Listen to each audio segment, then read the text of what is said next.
Shalom Aleichem, welcome. I'm standing here at the corner of Brooklyn Avenue and Prospect Place. Across the street is used to be 184 Prospect Place. In 1929, Rabbi Yosef Yitzchok, the previous Lubavitcher Rebbe, stayed in a house on that property. It was owned by Mr. Verbolsky, who was the owner of the Hebrew Publishing Company. And for Shabbos Shuvah and for Sukkot, he stayed there and said Maimorim, and there were Farbrengens. I want to talk a little bit about that. It's interesting that later that same property was bought by the Bobov Rebbe, Reb Shlomo Halberstam, and this was the actual center of Bobov Chassidus in Crown Heights for many years, until when he moved to Borough Park in the 1960s. I believe he left 1967. Not far from here is Bedford and Dean, where the Lubavitch Yeshiva was at, yeshiva that was bought by Rabbi Garari the Rashag in 1946, and the Bacharim, Rabbi Leiba Altai told me this, would come many times to a mikveh here that was in the basement of the Bobov Rebbe's home, and they used that mikveh. There were two houses actually, one in the corner, and there was a driveway in between, and then a house after that. And the Bobov Beis Medrash they built in the back of the driveway between the two homes. So this is the many Bobov Hasidim today that remember this very vividly. They grew up here in Crown Heights, and this was a very, very important place for them and for their movement.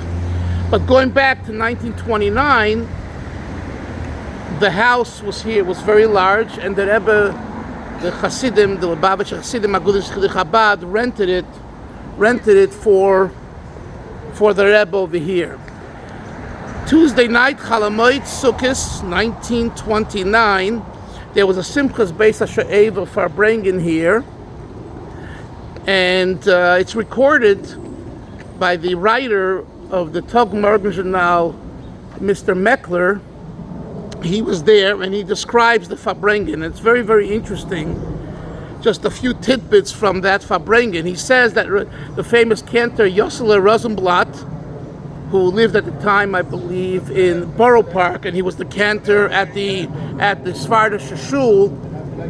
So he came to honor the Simcha and to sing, and he sang. But Meckler writes that he was outsung by the Hasidish Negunim of the Hasidim, which overpowered his negina, and he performed. He was a cantor, world's chazan.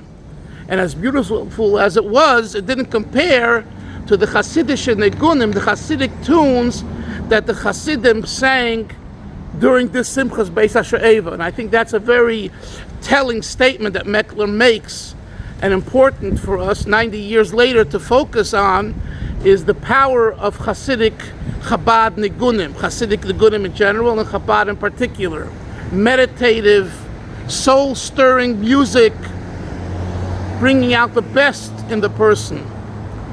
In addition to that, he says that during this Simchas Beis HaSheva Farbrengen, there were two individuals that caught his attention. One was Professor Fishel Schneersohn, who was a cousin to the previous Rebbe, and he came, and he was from the Schneersohn dynasty, and he says there that wasn't the only time that he came. He had an institute that he opened, I believe, in Manhattan for a while, before he moved, I think, to Eretz Yisrael. In other words, he was in Poland first, and then he was in the United States, in New York, and then I think he moved to Eretz Yisrael. But anyway, so he was present at that Farbrengen, and Meckler writes that the other person was Kaplan. I think he's referring to Kaplan, the head of the Reconstruction, who started what's called the Reconstructionist movement. Meckler implies that he wasn't religious, and I don't think he was. you know, the Humanistic movement, and he was at the Simchas Beis HaShe'eva celebration as well. And he writes that there were many, many hundreds and hundreds of people from all over Brooklyn, from other neighborhoods, came to this beautiful event.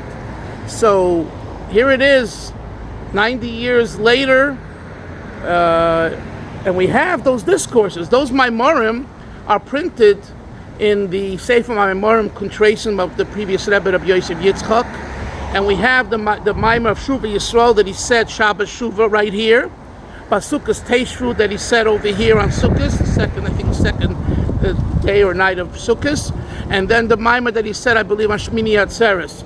The three Maimarim were said here, and this was the Rebbe's basic house throughout the year.